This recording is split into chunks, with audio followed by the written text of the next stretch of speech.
इंदौर की crime branch ने 6 करोड़ से अधिक की धोखाधड़ी करने वाले आरोपी गुलाम मोइनुद्दीन को बेंगलुरु से गिरफ्तार किया है। आरोपी पर निवेशकों को दोगुना मुनाफा देने का झांसा देकर करोड़ों रुपए हड़पने का आरोप है।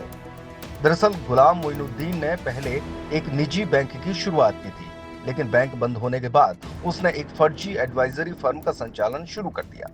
इस फर्म के जरिए वो लोगों को निवेश पर भारी रिटर्न का लालच देकर उनसे मोटी रकम वसूलता था। आरोपी ने इंदौर के कम से कम 5 निवेशकों से 6 करोड़ रुपए से अधिक की धोखाधड़ी की है। निवेशकों की शिकायतों के बाद इंदौर क्राइम ब्रांच ने आरोपी की तलाश शुरू की थी और टेक्निकल सर्विलांस और इनपुट के आधार पर उसे बेंगलुरु से दबोच दिया गया, जिसमें क्राइम ब्रांच के एडिशनल डीसीपी ने बताया कि गुलाम मोइनुद्दीन एक सुनियोजित तरीके से लोगों को ठगता था। वो पहले विश्वास अर्जित करता, फिर दोगुना लाभ देने का दावा कर निवेश करवाता था और उसके बाद अचानक गायब हो जाता था। फिलहाल आरोपी को इंदौर लाकर पूछताछ की जा रही है। पुलिस को संदेह है कि गुलाम मोइनुद्दीन ने इंदौर के अलावा अन्य शहरों से भी कई लोगों को इसी तरह ठगा है। अब पुलिस उसकी गतिविधियों का पूरा नेटवर्क खंगाल रही है और अन्य पीड़ितों की भी तलाश की जा रही है।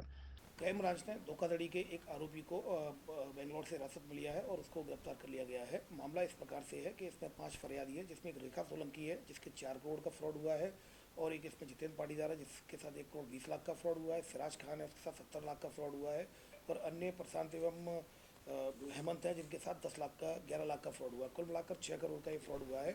इसमें जो आरोपी जो हिरासत में लिया गया है उसे गुलाम मोइनुद्दीन उसका नाम है। उसने पूछताछ में बताया कि 14 साल की उम्र में उसके द्वारा ये इस तरह की प्रैक्टिस करता था, नौकरी करता था। फिर उसके बाद उसने एक कोऑपरेटिव बैंक खोला, बैंक भी गाइडलाइंस फॉलो नहीं कर पाया, तो गाइडलाइंस के बाद बैंक भी उसकी बंद हो गई। तब जाके 2022-23 में सुपर प्राइम के नाम से इसके द्वारा एक एडवाइजरी कंपनी चलाई, और एडवाइजरी कंपनी चलाई, वहाँ पर रेखा सोलंकी से इसकी मुलाकात हुई। फिर उसके साथ मिलकर ये एक इंदौर भी आया। फिर उसने कई लोगों के पैसे इन्वेस्ट कराए कि आपके 3 से 4 महीने में पैसे मैं दुगने कर दूंगा। इस तरह से 5 फरियादियों के लगभग 6 करोड़ से अधिक रुपए इसके द्वारा हड़प लिए गए थे, धोखाधड़ी कर ली गई थी, इन्वेस्टमेंट के नाम पर फ्रॉड किया गया। इसमें धोखाधड़ी की विभिन्न धाराओं में क्राइम ब्रांच में केस रजिस्टर्ड था। गुलामुद्दीन को बेंगलोर से हिरासत में लिया गया है, उसको गिरफ्तार किया जाकर उससे और पूछताछ की जा रही है। मुझे पूरा भरोसा है कि अभी चूंकि ये 5 फरियादी आए हैं इलेक्ट्रॉनिक मीडिया के माध्यम से, जैसे इसकी गिरफ्तारी का पता चलेगा और भी फरियादी के आने की संभावना है, क्योंकि इसके द्वारा अभी पूछताछ की जा रही है। तो पूछताछ में इसके द्वारा कई इस तरह की बातें बताई गई है जो इन्वेस्टिगेशन पॉइंट ऑफ व्यू से हम इसको शामिल कर रहे हैं। अभी फिलहाल जैसा कि मैंने बताया कि अभी इसको गिरफ्तार किया गया है, और अभी फिलहाल इसके बैंक अकाउंट्स की भी जानकारी ली जा रही है। इसने उस पैसे से क्या क्या किया है, जो भी संपत्ति इसके द्वारा खरीदी गई होगी, चाहे वो कार हो, चाहे मूवेबल इमूवेबल प्रॉपर्टी होगी, वो सारी इस अपराध में जब्त की जाएगी। त्योहार के इस सीजन में आई है बड़ी खुशखबरी। Peptic group proudly tie up arrangements with Indian bank.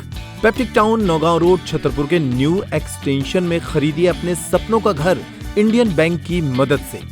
Lowest interest rate और प्रोसेसिंग फीस पर पाइए हाउसिंग लोन। आज ही इन नंबरों पर कॉल करें